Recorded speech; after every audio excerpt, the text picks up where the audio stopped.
There are some books that stick out in my mind that have had a very, very big impact on me.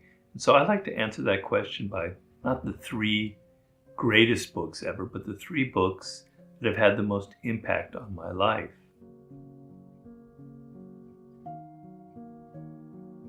I read over the years, thousands of books for research. And so it's kind of like people will often ask you who's your favorite child if you have a lot of children. And you'll inevitably say it's like the last one, etc. So it'll be like the last books I read are my favorites. But there are some that stick out in my mind that have had a very, very big impact on me. So I can remember when I was very young, I must have been 15 or so, I got a copy of Machiavelli's The Prince.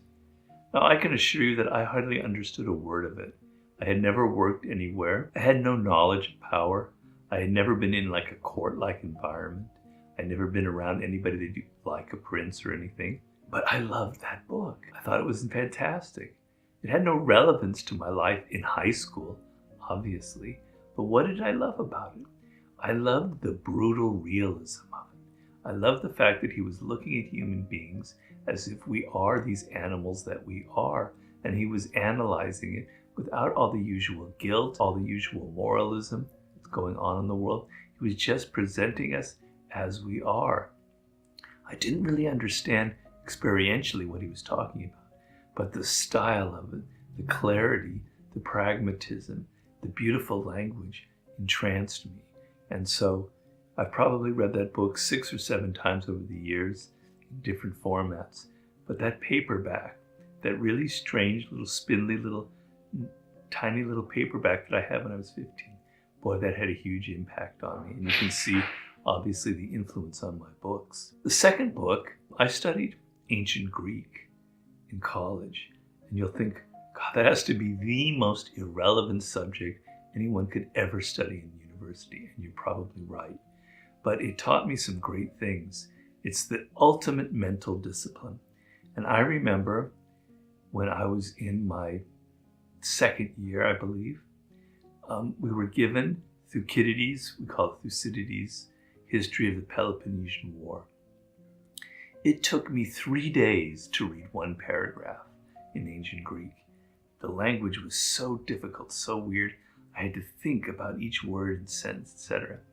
And I thought, I came out of that and I go, the style of this is so insane. It's so intricate. It's so brilliant. It's so convoluted yet logical in its own way. And I became an incredible fan of Thucydides. And obviously I read it later on in English, the whole book. And it's the most beautiful thing you can ever read, because here you're reading about our history as humans some 2,500 years ago in ancient Greece. And you've got this narrator who's so modern, who's someone who could be somebody who's sitting right next to you, who has this very clear perspective. And he's describing these events so far in the past. They're so dramatic and they're so exciting, and he's analyzing it brilliantly. I wish we had a handful of writers to this day who could be like that, who could have that clarity, who could have that kind of logic, who could have that kind of analytical ability. But it existed 2,500 years ago in this great historian, Thucydides. He wrote one book that I know of, the history of the Peloponnesian War, but it's the most marvelous adventure you could ever go on. It's a fantastic book. It had a huge influence on me, almost as powerful as the Machiavelli. The third book is a very weird one. It's not something that most people know about or that I've ever really discussed, but it had a very large impact on me. And it was a series of books written in the 60s by a writer named Carlos Castaneda. He was talking about the teachings of Don Juan, which is the title of one of his books. And he had a book called The Journey to Ixtlan. And if you ever pick up a copy of The Journey to Ixtlan, I think it's in the early 70s that it came out, 1970, 71, you will understand where Robert Greene got a lot of the 48 Laws of Power and the 33 Strategies of War. These are amazing books. Sometimes I wonder if they date so well because they come from the drug period.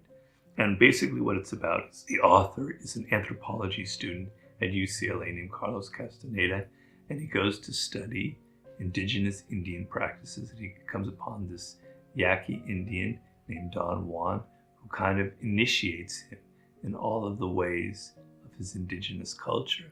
And it includes eventually ingesting peyote and learning to become a crow and all of these weird things that you think, wow, that's too weird. But a lot of it is this stuff that's all about power. It's all about controlling yourself. It's all about confronting your mortality. It's all about becoming this great warrior in life. And, you know, if I read it now, I still love it. It's not the same as when I read it when I was 16 and I was getting excited by all that stuff, but it's still very impactful. It's still a wonderful book. And I'm actually using it a little bit in The Law of the Sublime. So those are the 3 books that I think have had the largest impact on me. Of course, I'm leaving out Friedrich Nietzsche, who had probably the greatest impact on me of all. But there's not one book I can single out. There's like 8 books.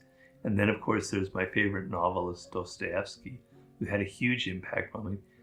I can't pick out one novel. I'd have to choose 3 or 4. So that's my convoluted, long-winded way of answering that question.